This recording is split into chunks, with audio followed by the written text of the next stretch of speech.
बात है कि गृहस्थ जो हमारे जैन श्वेतांबर तेरा पंथ का श्रावक समाज है, तो गृहस्थ जीवन के काम तो खैर चलते हैं, शादियां भी होती है, बच्चों के नामकरण भी है, और भी फंक्शन है, प्रोग्राम चलते हैं, परंतु थोड़ा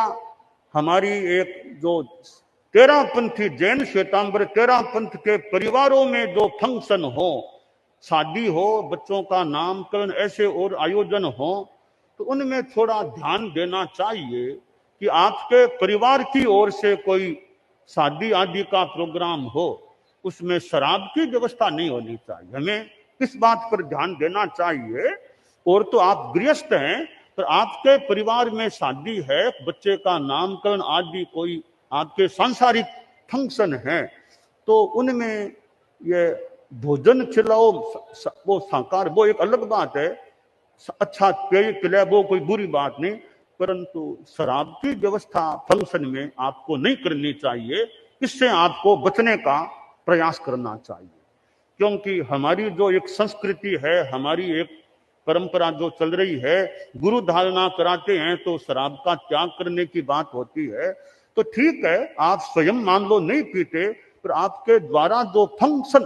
पारिवारिक या परिवार की ओर से जो फंक्शन हो,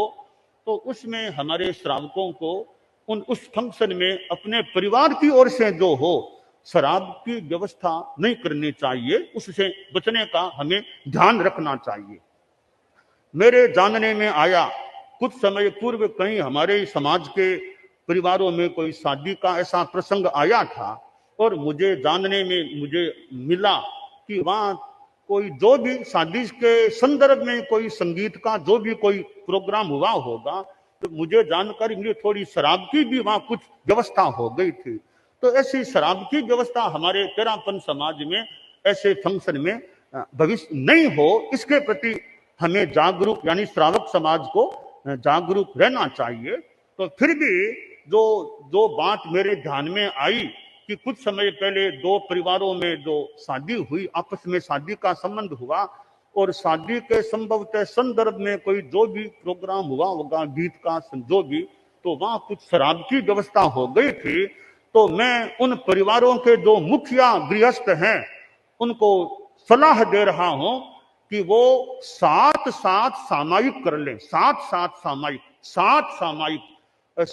सामायिक नवकार मंत्र के जाप के साथ करें।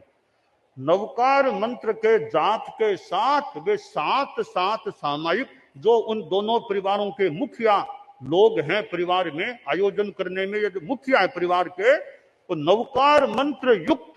नवकार मंत्र के जाप से सहित सात सामायिक करने का प्रयास करें, यह मेरी सलाह है। और एक महीने के भीतर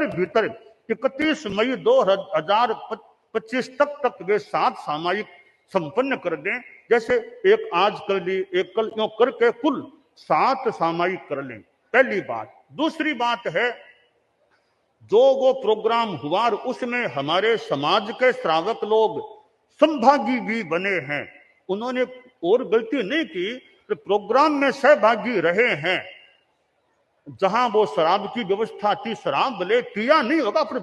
प्रोग्राम में सहभागी रहे, उन श्रावक श्राविकाओं को भी मैं सलाह दे रहा हूं, वे 2 सामायिक नवकार मंत्र के जाप से युक्त 2 सामायिक कर लें, ताकि आत्मशुद्धि के लिए धर्म का लाभ मिले। कोई दोष हो तो शुद्धि की भावना से यूं मुखिया जो परिवार के आयोजक परिवार के मुखिया लोग हैं, उनके लिए 7 सामायिक जो प्रोग्राम में 13 पंथी लोग उपस्थित रहे हैं, उसमें उनको 2 सामायिक नवकार मंत्र के जप की करने की मैं सलाह या इंगित का जो कुछ भी दे रहा हूं, ताकि जो भी कोई हुआ उसका एक शुद्धिकरण या आत्मा की शुद्धि का कार्य भी हो सके। तो हमारे समाज में भी अनेक लोग कार्यकर्ता भी हैं, सेवा देने वाले भी हैं, अनेक ढंग से धार्मिक आध्यात्मिक काम गतिविधियां चलाने वाले काम करने वाले हैं। हमारे अनुव्रत आंदोलन का भी काम चलता है, और भी हमारी केंद्रीय संस्थाएं हैं, अलग अलग ढंग से अपने अपने काम करती है। और इतनी संस्थाएं हैं, अपने इतने में मेरी आकलन की बात है, इतनी बढ़िया संस्थाएं हैं कि मानो समाज का सौभाग्य है, इतनी बढ़िया संस्थाएं